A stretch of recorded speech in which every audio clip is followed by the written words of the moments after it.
அத்தியாயம் 2. மாட்டிக்கொண்ட முயலோன். சதுராவை தொடர்ந்து திருவும் மேலே பார்த்தான். ஐயோ, வௌவால்கள் அதற்குள் சென்று விட்டனவா? இனி முயல்களும் களத்தில் இறங்கி விடுமே. இப்பொழுது என்ன செய்வது என்று திருபயத்தில் சொல்லும் நேரம் வேட்டை நாய்களில் ஒன்று முயலோனை கடித்து தூக்கியது. தன் கால்களை நாயின் கழுத்தில் உந்தி தள்ளி தப்பித்தான் முயலோன். நல்லவேளை நாயின் பற்கள் முயலோனின் உடலில் படவில்லை. மாறாக அவன் உடலை சுற்றிலும் இருந்த மிதக்கும் பொருட்கள் மீது பட்டன. முயலோனின் உயிருக்கு ஒன்றும் ஆகவில்லை என்றாலும் அந்த மிதக்கும் பொருள் நன்றாக சேதம் அடைந்தது. சில அடிகள் அவன் ஓடும் முன்பே அந்த சேதம் அடைந்த மிதக்கும் பாகம் கழன்று விழுந்தது. அதனால் முயலோனால் சற்று வேகமாக ஓட முடிந்தது. அதோ அந்த பாதகனின் குடும்பத்தை சேர்ந்தவன் அங்கே ஓடுகிறான், அவனை விரட்டி பிடிங்கள் என்று அந்த தோட்டத்தின் உள்ளே நுழைந்த முயல் ஒன்று கூறியது. ஐயோ, கலிங்கன் வந்து விட்டான், இனி மயிலோன் தப்பிக்க வாய்ப்பு இல்லை என்று திரு கூறினான். நீ உன் வாயை மூடு, கலிங்கனை விட மயிலோன் வேகமாக ஓடுவான், அதை மறந்து விட்டாயா என்று சற்று கோபத்தில் சதுரா கேட்டாள். கலிங்கனை விட மட்டும் அல்ல, இங்கே வாழும் எந்த முயலாலும் அவனை விரட்டி பிடிக்க முடியாது என்று எனக்கு தெரியும்.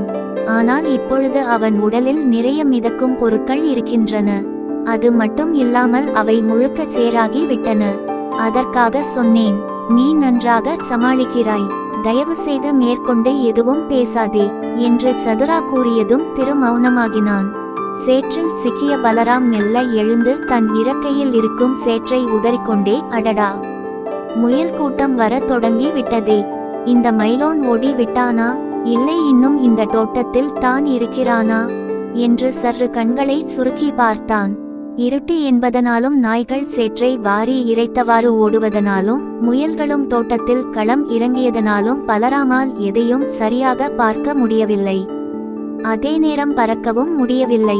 ஆனாலும் முயலோனின் நிலையை அறிந்திட துள்ளி துள்ளி குதித்து வேகமாக சிறக்கடித்து முயற்சி செய்தான். எப்படியோ ஒரு வழியாக திக்கு முக்காடி ஓடிக்கொண்டிருக்கும் முயலோனை பார்த்து விட்டான். ஹோம், இவர்களிடம் இருந்து கண்டிப்பாக தப்பித்து விடுவான். ஆனால் ஆற்றிடம் இருந்து தப்பித்து விடுவானா என்று தெரியவில்லையே. கஷ்டப்பட்டு அவன் மிதக்க வேண்டும் என்பதற்காக என்னலாமோ தயார் செய்தோம். ஆனால் எல்லாம் வீணாகி விட்டதே. ஹோம், அவன் உயிருடன் இருந்தால் என் உயிரை எடுப்பான். ஆனாலும் அவன் இல்லை என்ற நிலை வந்துவிடக் கூடாது என்று தோன்றுகிறது என்று தனக்கு தானே பலராம் பேசிக்கொண்டான். ஏய், பயம் கொள்ளி முயலோன், எங்களிடம் இருந்து தப்பித்து விடலாம் என்று நினைக்கிறாயா? உன்னால் அது முடியாது என்று கத்திக்கொண்டே முயலோனுக்கு பக்கவாட்டில் இருக்கும் பாதைக்கு வந்து சேர்ந்தான் கலிங்கன். அடடா, இவனும் வந்து விட்டானா? என்னை ஒரு வழியாக்க விட மாட்டார்கள் போல் இருக்கிறதே என்று மூச்சு வாங்க தனக்கு தானே பேசிக்கொண்டே தன்னை கடிக்க வரும் நாயின் பிடியில் இருந்து தப்பிக்க இடது பக்கமாக திரும்பினான். அங்கே இருந்து இன்னொரு நாய் வந்ததனால் மீண்டும் இடது பக்கம் திரும்பினான். அங்கே 2 முயல்கள் வந்ததனால் வலது பக்கம் திரும்பினான். அங்கே கலிங்கனும் 2 நாய்களும் வழி மறிக்க முயலோன் வாழை ஒன்றின் மீது முட்டி மோதி சற்று முன்னால் தூக்கி எறியப்பட்டான். அதனால் அவன் மீது எஞ்சி இருந்த மிதக்கும் பொருட்களும் கழன்று விழுந்தன. ஏதோ பாரத்தை இறக்கி வைத்தவன் போல் எழுந்த முயலோன் அதிவேகத்தில் ஓடினான். இமைப்பொழுதில் அங்கே இருந்த அனைவரிடமும் இருந்து தப்பித்தான். இதை மரத்தின் மீது இருந்த திருவும் சதுராவும் பார்த்து சற்று நிம்மதி அடைந்தாலும் ஆற்றை நினைத்து வருத்தமும் கொண்டார்கள். ஆம், ஏற்கனவே வேகமாக ஓடும் ஆறு மழையின் காரணமாக இன்னும் அதிவேகத்தில் ஓடிக்கொண்டிருந்தது. சரியாக இன்னும் 10 மரங்களை கடந்து விட்டால் முழு தோட்டத்தையும் கடந்து விடலாம் என்ற நிலையில் முயலோன் அவன் வழக்கமாக செல்லும் வழியில் செல்லும் நிலை உண்டாகியது. அந்த வழியில் சென்ற அடுத்த கணமே அவனுக்காக அங்கே வைக்கப்பட்டிருந்த பொறியில் அவன் சிக்கினான். ஆம், அவனுக்காக அங்கே தயாராக இருந்த சுருக்கு கயிற்றில் காலை வைத்த அடுத்த கணமே அவன் கால்களை அது சுருக்கி இருக்க பிடித்து கொண்டது மட்டும் இல்லாமல் அவனை தலைகீழாக தூக்கவும் செய்தது. அடக்கடவுளே என்று திருவாயை விரித்தான்.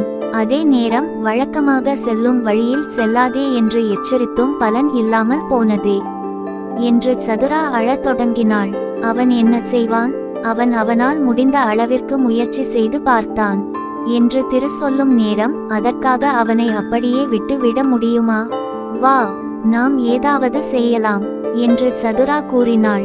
சற்று அங்கே பார் என்று முயலோனின் முன்னால் வரும் முயலை திரு சுட்டிக்காட்டினான். அதை பார்த்த அடுத்த கணமே நம்பிக்கையை இழந்த சதுரா தலையை தொங்கவிட்டாள்.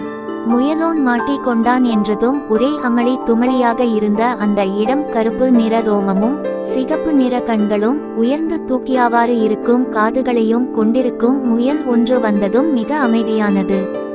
ஆம், அவன்தான் முயல் கூட்டத்தின் தளபதி, காவலன், முயல்களின் இளவரசனின் நம்பிக்கையுமானவன். அவன் பெயர் விருச்சகன். முயலோனை பார்த்தவாறு மெல்ல அடிமேல் அடி எடுத்து வைத்து கம்பீரமாக நடந்து வந்தான் விருச்சகன். ஐயோ, இவன் பார்வையே என்னை அணுவாய் சித்தரவதை செய்கிறதே. இப்பொழுது நான் என்ன செய்வது? எத்தனையோ முறை படித்து சொன்னேன், தப்பிக்க முயற்சி செய்ய வேண்டாம், அமைதியாக இருக்கலாம் என்று. ஒருவர் கூட கேட்கவில்லையே. இப்பொழுது நான் இங்கே இவனிடம் நன்றாக மாட்டிக்கொண்டேனே என்று முயலோன் மனதில் நினைத்து பயம் கொண்டான். முயலோனின் மிக அருகே வந்து, இன்று நீ இங்கே தப்பிக்க ஓடிய வேகத்தை அன்று அங்கே உன் மூதாதையோன் காட்டி இருந்தான் என்றால் இன்று நமக்கு இந்த அவப்பெயர் கிடைத்திருக்குமா என்று மிகவும் கனமான குரலில் விருச்சகன் கேட்டான். ஆமாம், அன்று அவர் ஏன் ஓடவில்லை? சரியான கேள்வி. இந்த கேள்வியை கேட்ட பின்பும் இவன் எப்படி உயிருடன் இருக்கிறான்? இவர்களது குடும்பத்தை சேர்ந்தோர்கள் உறக்கத்திற்கு பெயர் போனவர்கள். ஆமாம், தூங்கு மூஞ்சி குடும்பத்தான் இவன். நம் இனத்திற்கு அவப்பெயர் கொடுத்துவிட்டு தப்பிக்க நினைத்த இவனை இப்பொழுதே கொல்லுங்கள். ஆமாம், இப்பொழுதே கொல்லுங்கள், கொல்லுங்கள், கொல்லுங்கள், கொல்லுங்கள், கொல்லுங்கள் என்று அங்கே இருந்த மற்ற முயல்கள் அனைத்தும் கோஷமிடத் தொடங்கியன. ஆ, சற்றும் இரக்கம் இல்லாதவர்கள் இவர்கள், எப்படி நடந்து கொள்கிறார்கள் பார் என்று சதுரா கூறினாள். ஆமாம், கருணையே இல்லாதவர்கள் என்று திரு சொல்லும் நேரம் மற்ற முயல்களை விருச்சகன் பார்த்தான். அனைவரும் மீண்டும் அமைதியானார்கள். உன் இனத்தில் நீ தான் கடைசி வாரிசு. இதன்பின் இந்த பலி கொடுக்கும் நிகழ்ச்சி இருக்காது. அதனால் உன்னை இதுவரை மற்றவர்களை எவ்வாறு பலியிட்டோமோ அவ்வாறு பலியிட மாட்டோம். அனைவரும் இரசிக்கும்படி இமைப்பொழுதில் உன் உயிரை எடுத்து விடாமல் நாள் முழுக்க மெல்ல மெல்ல உன் உயிரை எடுத்து பலி கொடுப்போம் என்று விருச்சகன் கூறியதும் மீண்டும் அனைவரும் கோஷமிடத் தொடங்கினார்கள்.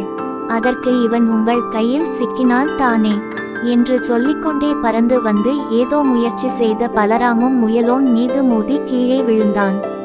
அங்கே இருந்த சிலர் வேகமாக முன்னால் வந்து பலராமை தாக்க வந்தார்கள். தன் கையை நீட்டி அவர்களை பின்னால் போக சொல்லிவிட்டு, ஹா ஹா ஹா, இந்த கிளியா உன்னை காப்பாற்ற போகிறது என்று வாய்விட்டு சிரித்தவாறு கேட்டான் விருச்சகன். அடடா, இவனை யார் இப்பொழுது இங்கே வர சொன்னார்கள்? இவர்களின் இந்த தேவை இல்லாத செயலே என்று முயலோன் நினைக்கும் நேரம் அவன் முகத்தில் ஓங்கி ஒரு குத்து விட்டான் விருச்சகன். ஆ என்று முயலோனின் வாயில் இருந்து சத்தம் கூட வரவில்லை. அதற்கு முன்பே மயங்கி போனான். ஐயோ என்று பலராம் கத்தும் நேரம் அவனை காலால் எட்டி உதைத்தான் விருச்சகன். இந்த கிளியின் தோலை அடித்து கிழித்து எரியுங்கள். ஆனால் இந்த துரோகியை யாரும் எதுவும் செய்து விடாதீர்கள். அவன் நமக்கு உயிருடன் வேண்டும். ஹொம், அவனை நம்மிடத்திற்கு தூக்கி வாருங்கள் என்று சொல்லிவிட்டு அங்கே இருந்து சென்றான் விருச்சகன். எல்லாம் முடிந்து விட்டது. மைலோனை அவர்களது இடத்திற்கு கொண்டு செல்ல போகிறார்கள். இனி அவனை என்று திரு சொல்லும் நேரம், ஆனால் இன்னும் அவன் உயிருடன் இருக்கிறான். அதன் அர்த்தம் நாம் அவனை காப்பாற்ற வேறு வழியில் முயற்சி செய்ய வேண்டும் என்பது தான் என்று சதுரா கூறினாள். அட, நீ தெரிந்து தான் பேசுகிறாயா? நம் கட்டுப்பாட்டில் அவன் இருக்கும் பொழுதே அவனை நம்மால் காப்பாற்ற இயலவில்லை. இனி எவ்வாறு அவனை காப்பாற்ற முடியும் என்று திரு கேட்டான். நாம் அவனை காப்பாற்ற போவதில்லை. நம்மை விட்டால் இங்கே அவனுக்கு யார் இருக்கிறார்கள்? யார் அவனை காப்பாற்ற போகிறார்கள்? மனிதர்கள் என்று சொல்லிவிட்டு அங்கே இருந்து சதுரா ஓட்டினாள். மனிதர்களா என்று சொல்லி ஒரு கணம் யோசித்துவிட்டு, அடடா, இவள் என்ன காரியம் செய்ய போகிறாள் என்று சொல்லிக்கொண்டே அதே திசையில் வேகமாக ஓடினான் திரு. சதுராவின் அருகே சென்று, உனது செயல் முட்டாள்தனமானது என்று சொல்வதை விட பைத்தியக்கார தனமானது.